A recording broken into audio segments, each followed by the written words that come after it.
Okay, today we want to talk about those seasonal allergies, asthma flare-ups, this sort of thing. All right, and so we're out here doing it.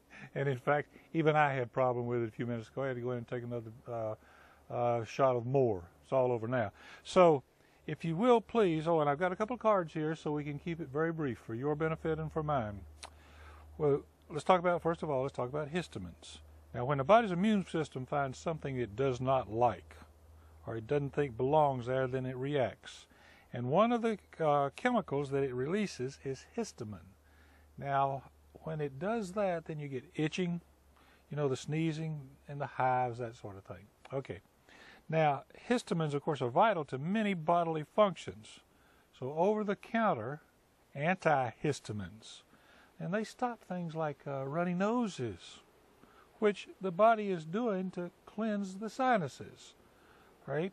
So the body's natural antihistamine, of course, is mineral C. So that's one of the three things that you want to be concerned about when you start dealing with the inflammation in the bronchial tubes and these little foreign objects that are being reacted to. Okay. Now let's go in there because we're talking about this inflammation, and let's talk about asthma at the same time. Now, asthmatics provide higher levels of what are called leukotrienes. Now, they're about 1,000 times more potent than the histamines that we were talking about at causing bronchial constriction. Now, these highly inflammatory leukotrienes are produced when an enzyme known as, we'll go into it, is a 5-lipox acts on a particular fat. All right, and that fat is called arachidonic acid. Well, let's don't get into that too much. All right, the conjugate, excuse me, and you have conjugated linolenic acid, which produces a precursor, all right, that prevents the closing up, all right, or that bronchial distress.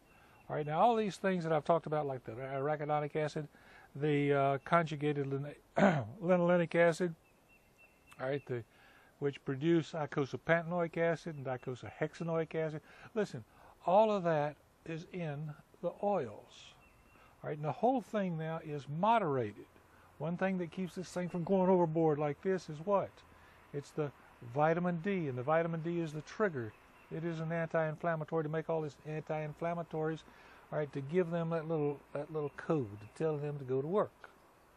And if you will, if anytime you start getting a problem that has to do with the asthmatic response, all right, or these the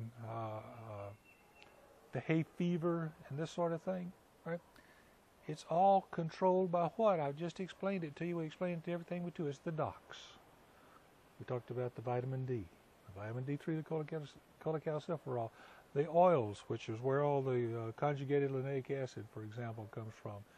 That's the O, and the C, of course, is the mineral C. You're taking it all the time.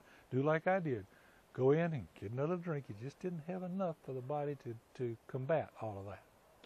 Okay, and I brought the cards and then ignored them and made a long speech. I'm sorry, but we'll go to something else next time.